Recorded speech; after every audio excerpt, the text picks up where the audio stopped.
Hi guys! Welcome to my channel. This is Dr. Ron, your Master Vet. For today's topic, pag-uusapan natin ang gastrointestinal parasites of dog o mga bulate ng aso. Before we start the discussion, magsa-shoutout muna ako sa ibang channels dito sa YT. Una sa listahan ay kay Mark Joseph Loof TV or Mark Joseph Vlogs. Shoutout to your channel. We have Kiara Macchiato, nakikita natin sa screen. We have Jim Frago.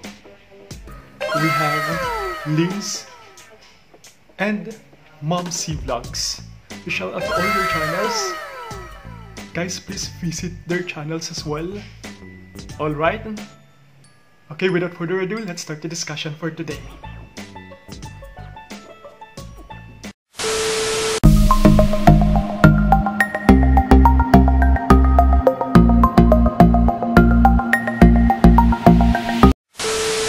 Pag-usapan natin yung gastrointestinal parasites in dogs. Ano-ano ang mga ito? May 5 tayo. Una, yung tinatawag na roundworms. Pangalawa, hookworms. Pangatlo, whipworms. Pang-4, tapeworms. At yung panghuli, flukes. Isa-isayin natin sila. Una, yung tinatawag na roundworms, also known as ascarids. So nakikita natin sa image na bilog yung itsura ng worm na ito. And this is very common sa mga aso. Nakikita ito sa small intestine. We have 2 types of roundworms. So we have Toxocara canis and Toxocara leonina. Yung Toxocara canis, this is very common in dogs, especially sa mga tuta. And yung larvae niya may migrate sa tao at nagkukos ito ng infection sa tao. Pangalawa, yung Toxocara leonina. This is typically less common at nakikita ito sa mga adult dogs. Paano ba nakukuha ang ganitong uri ng worms ng isang tuta? Una, may tinatawag tayong transplacental transmission. What does it mean? Ibig sabihin nito na during pregnancy nung babaeng aso, na ililipat nung nanay yung worms doon sa mga tuta. Pangalawa, lactation or nursing. So, after manganak, nagpapadede yung nanay. So, naililipat ng nanay na galing doon sa gatas, doon sa tuta. Pangatlo, yung mga pups, less than 3 months old, na alam natin na nagsistart ng kumain, doon sa environment, maaaring makuha yung bulate. Ano ba yung cycle na nangyayari sa katawan nung tuta kapag yung worms ay nandoon? So, yung egg, mag-hatch siya. So, magiging larvae siya. Itong larvae na to, so it will penetrate doon sa intestinal wall, doon sa bituka ng tuta. Yung ibang larvae naman, it will migrate patungo sa ibang organs. So, pupunta sa liver. Yung iba naman, through bloodstream. Yung larvae pupunta sa dugo, pupunta doon sa baga.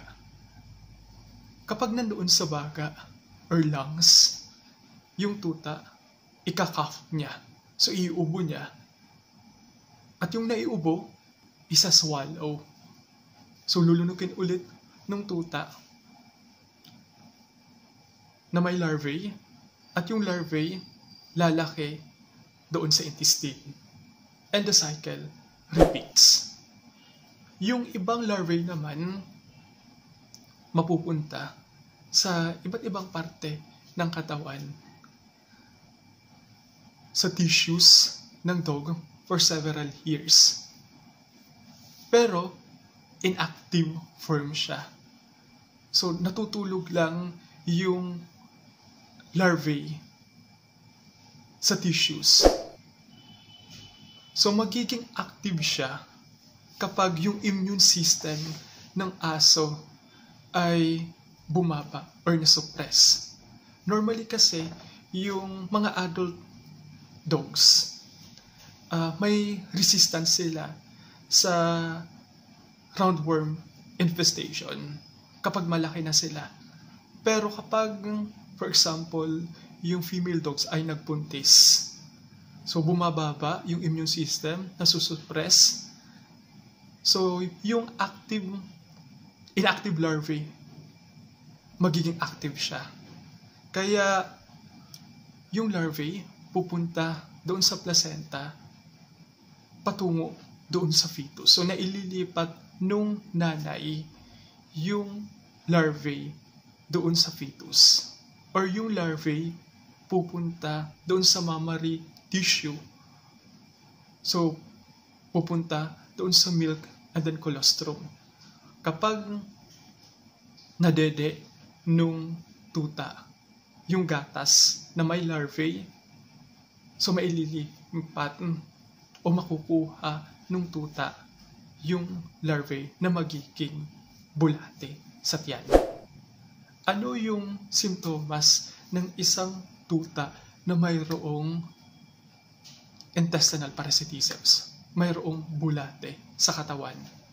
Una, diarrhea with mucus.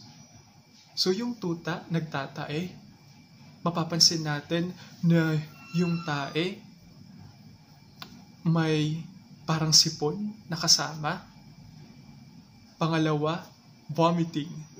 Yung tuta nagsusuka. Pangatlo,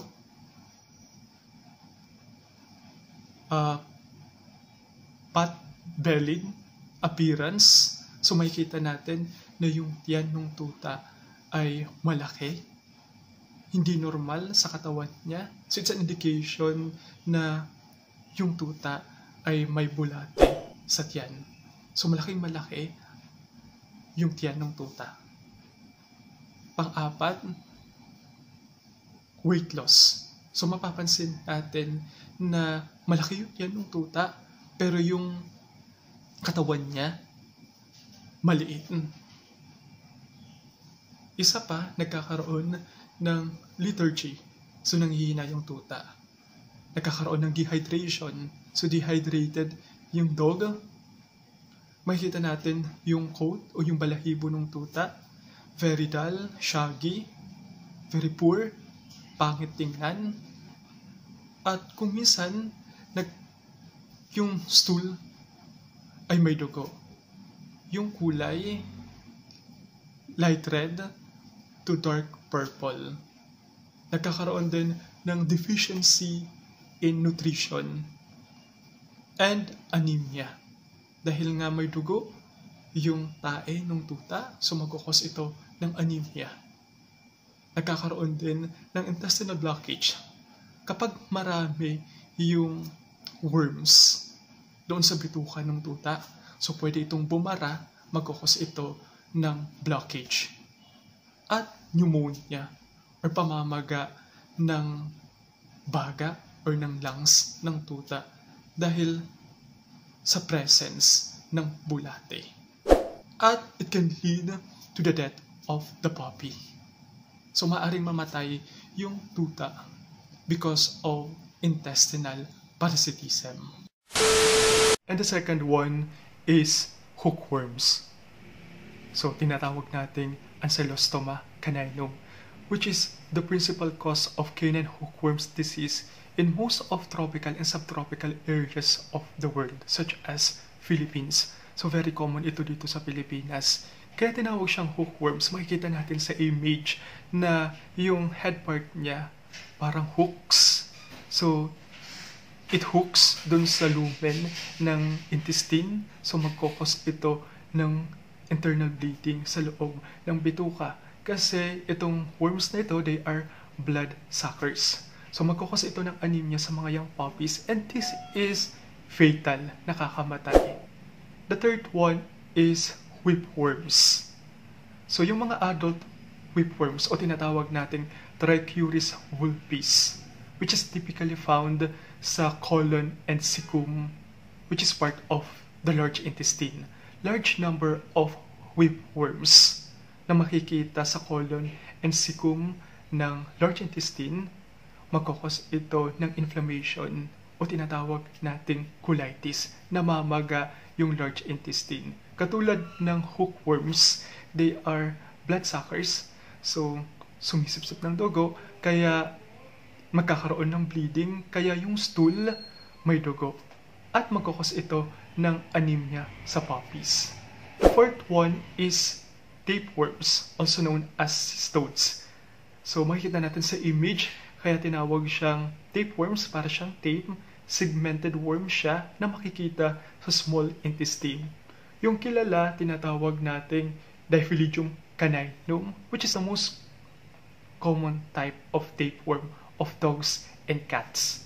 So nakukuha itong worms na ito sa pagkain ng aso at ng pusa ng fleas or pulgas. Alam natin na yung mga aso at pusa mahilig mag-self-groom kapag yung aso o pusa ay maraming pulgas sa katawan. At nagse-self-groom siya, makakain niya, tiyak na may tapeworm itong aso o pusang ito. So ano yung nakikita natin na palatandaan sa isang aso na mayroong tapeworm infestation? Una, nagkakaroon ng problema sa digestion and absorption ng pagkain. Pangalawa, nagkakaroon ng malaise. So nakikita natin na yung aso ay parang may sakit, may karamdaman na dinaramdam. Pangatlo, irritability. So yung aso ay irritable, nagkakaroon din ng dull coat, kung saan dry yung balahibo ng aso, and diarrhea, nagtatae yung aso. And the last one is flukes, o tinatawag nating trematodes.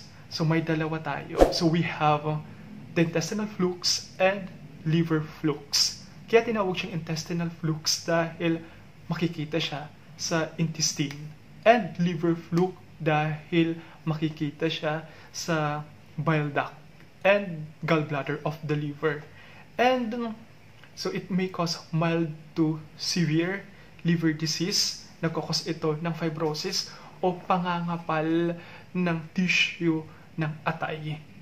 So dahil nga nangangapal ito, hindi ito makapag-function ng maigi. So nagkakaroon ng problema yung atay ng aso.